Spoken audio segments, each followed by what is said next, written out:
আচ্ছা, এটা কি আমাদের ফার্স্ট কোয়াড্র্যান্ট। তাহলে ফার্স্ট কোয়াড্র্যান্টে আমরা জানি সব পজিটিভ, মানে অল পজিটিভ নাকি? তাহলে অল পজিটিভ। এটা দেখো, এটা কি একটা এক্স অক্ষ না?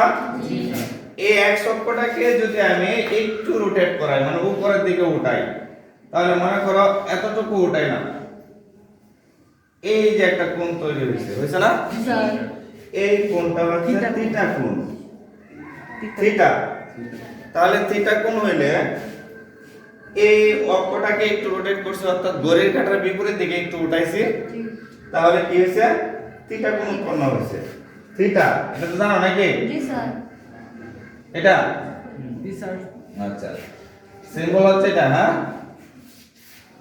এবার এই যে তৈরি হয়েছে কোণটা, এখন এর উপর যদি আমি একটা লম্ব অঙ্কন করি, মনে করো পিএম একটা লম্ব অঙ্কন করলাম। কি অঙ্কন করছি? পিএম লম্ব অঙ্কন করছি। আচ্ছা, এবার আমার এখানে কাজ শেষ। আমি কি করব? আমার প্রমাণের বিষয় ছিল যে sin square theta plus cos square theta equal to 1, এটা আমরা প্রমাণ করব। তাহলে এইখান থেকে এই চিত্র হতে আমরা কি পাই? চিত্রানুসারে sin সমান আমি কি লিখতে পারি? sin থিটা সমান হচ্ছে লম্ব বাই অতিভুজ। তাহলে লম্ব কে এখানে? পিএম লম্ব। তার মানে sin থিটা সমান আমি লিখতে পারি পিএম বাই কত? পি ও বা ওপি, যাই দাও নাকি? আমি ওপিও দিতে পারি, ওপি। আচ্ছা, তাহলে cos থিটা সমান কি হবে? cos থিটা সমান OM বাই OP। ভূমি বাই অতিভুজ। অতিভুজ। তাহলে OM বাই OP, অর্থাৎ OM বাই OP। এইটুকু আমরা এই চিত্র হতে পারি, তাই না?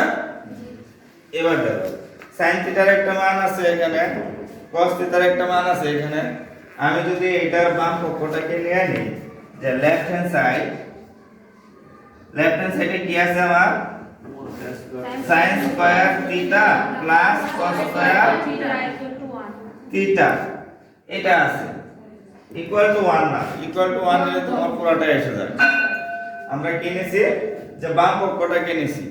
বাম পক্ষে কি আছে? sin square theta plus cos square theta. এবার দেখো, sin এর জায়গায় আমি তার মান বসাই দিই। এটা কত আছে? pm বাই op এর হোল স্কয়ার, তাই না?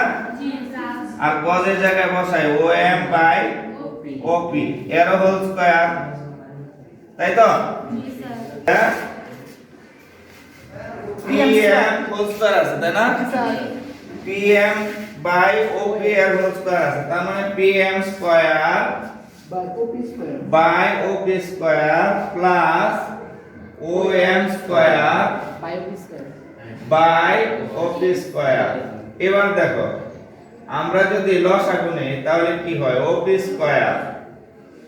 স্কয়ার লসাগু হইলে উপরে হবে কি? pm square plus om square. এবার দেখো, pm টা কি ছিল আমার? লম্ব। তো লম্ব স্কয়ার প্লাস om কি ছিল? ভূমি। লম্ব স্কয়ার প্লাস ভূমি স্কয়ার ইকুয়াল টু কি? অতিভুজ স্কয়ার। তার মানে অতিভুজটা আমার কি ছিল? তাহলে উপরে আমরা এটা সমান লিখতে পারি OP স্কয়ার, নিচে আছে আমার OP স্কয়ার। অর্থাৎ এটা কিভাবে পাইছি? যেহেতু OP square equal to PM square plus OM square, নাকি? তাহলে দেখো তো এখানে কি হয়? OP স্কয়ার, তার মানে কত রইলো? 1 আমার রাইট হ্যান্ড সাইডে আছে? আছে। তাহলে আমরা কি লিখবো? যে সুতরাং left hand side equal to right hand side. এখানে 9, কারণ হলো এটা সূত্রের প্রমাণ। তোমরা সরাসরি এইটাই বলে দিবা। কি বলে দিবা? অর্থাৎ sin square theta plus cos square theta equal to 1, প্রমাণিত। ঠিক আছে?